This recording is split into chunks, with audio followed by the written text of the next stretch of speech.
Hey, so you're thinking of or potentially already studying for a STEM degree, and I actually might know exactly how you feel.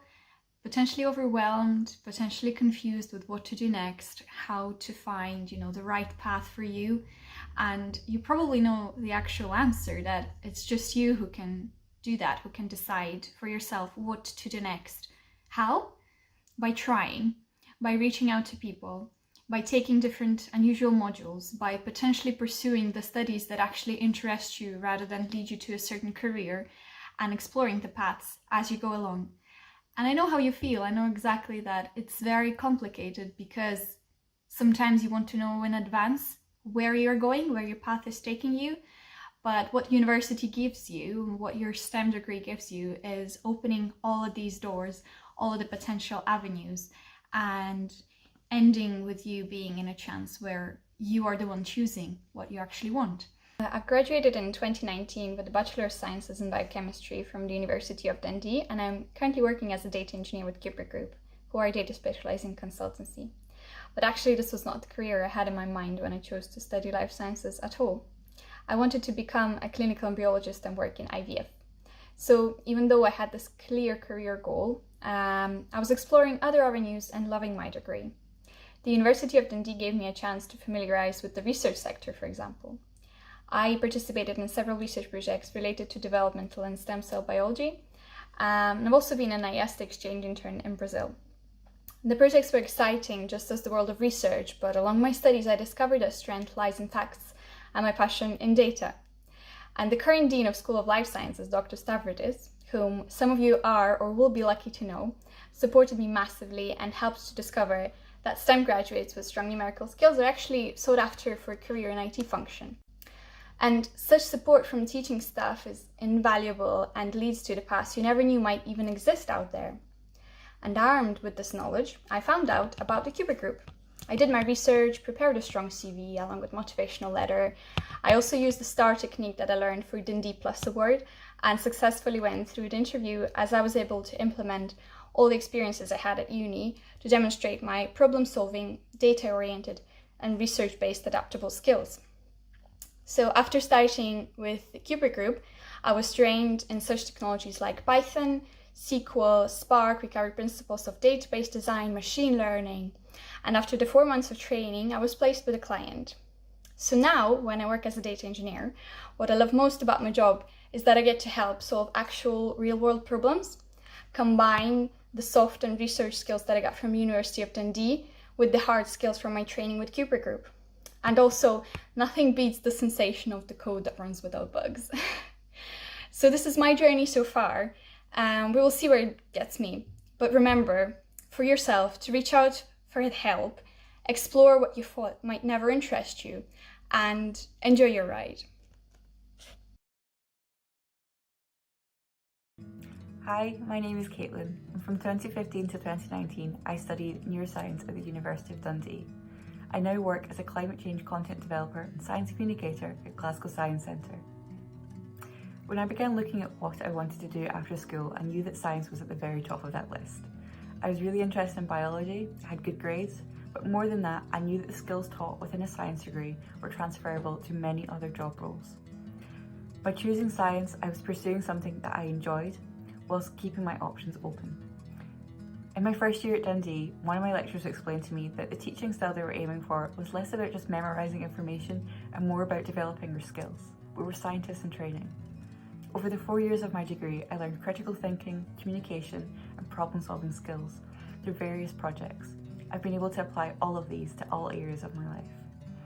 When I started out, I thought that I wanted to be in a pharmaceutical role by the end of my studies, and I was on track to have the right experience and skills for this. But during my third year, I discovered the field of science communications and found that this was actually a really good fit for me. I was exposed to this initially through a summer job in my third year that was open to students at the university, giving me first-hand experience of how Dundee University is involved in this field. I was able to apply what I learned to my extracurricular activities, which involved being on the committee for Dundee University Life Science Society. I organised academic events that would expand students' career options, knowledge of career options available to them, and build confidence. In my final year, I was able to pick projects which I could explore the practice of science communication more. Throughout my time at university, I was in control of my studies. I made the choices. It was a great opportunity to practice decision making and evaluation. The skills and experience I gained while studying prepared me well for my current role as a science communicator and climate change content developer at Glasgow Science Centre. I can effectively share my ideas with people in various formats. I'm adaptable and I can take initiative to produce positive results. This wasn't the only career option that was available to me, but with the kind of skills and the confidence I had picked up during my degree, I was able to make a choice that made me happy, rather than taking what was available. I've no regrets in what I chose to do at university, even though I don't currently work in my specialism, because the skills I have are so valuable. My advice to anyone considering studying science is to look at the skills that you'll learn during your course, as these will be the things that get you the jobs, not necessarily the degree title. While you're studying, be open to the opportunities that may come your way. It's great to have goals and to be driven, however, you don't know what you're going to discover along the way. A week after my graduation, I was already working in the space sector. 6 initial months of dedicated hands-on and theoretical training in the company of Helasat were required to pass the exams of the manufacturing colossus of Airbus, Thales Alenia Space, and Lockheed Martin, which qualified me as a full-time satellite engineer and making me the youngest spacecraft operator in the world. Being a satellite operator in a mission control room, it is as fascinating as it sounds, but also quite stressful sometimes. Just imagine that with some of your clicks on a keyboard, you can control space investments of more than $250 million. Therefore, you should always be confident with your actions and be well prepared for any contingency scenarios.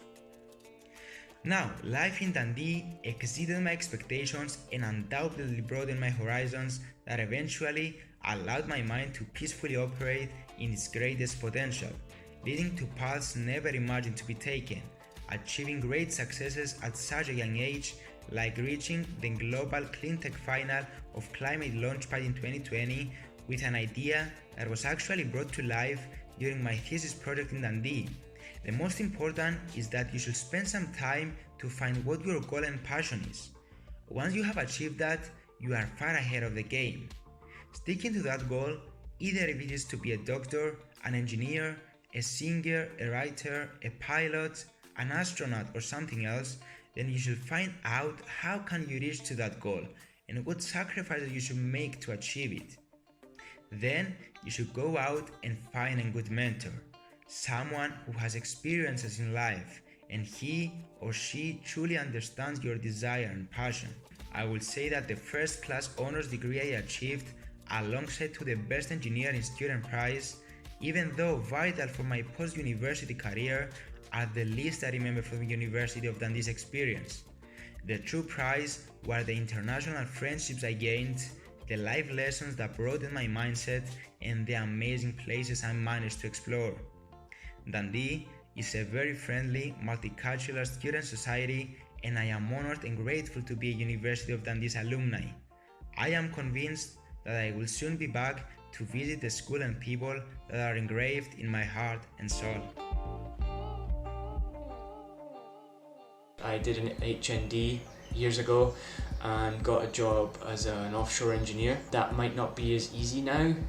This was back in 2012, but now degrees are, I think, are very much used as a way of being like, well, what is your ability? I got a job with the NHS Lothian, where I work as a clinical technologist, which is effectively a technician, at the Royal Infirmary of Edinburgh. More recently, I have taken a new role as an engineer with Draeger, which is an international company that manufactures and looks after, develops all sorts of medical devices. My remit would be anaesthetic machines, ventilators and neonatal equipment. PRIs in the public body, they're pretty, you will get them every year. I think recently there's been, because of COVID, there's been bonuses and things added on to people who are on the front line. But generally it's like a steady yearly increase. Whereas private industry, they might give you bonuses, or as you get promoted, you will take pay rises. Private industry will tend to pay more than public, but public, it will be guaranteed to a degree. Whereas like you can have a job for life in the public body, like with NHS. My technical role with the NHS was fairly within one site. I worked in the Royal Infirmary, but there was also other hospitals within the area that I went to and did work. But whereas private industry, especially with international companies, or even if it's not an international company, you might go abroad for conferences, you might go travel for different experiences. I really enjoy the private industry because it really pushes you, it challenges you. That maybe isn't for everybody, because they want to have an employee that is the most useful for them, and by the same kind of point, you become upskilled and more versatile and more useful in the sense of a company point of view, but also just kind of more technically able.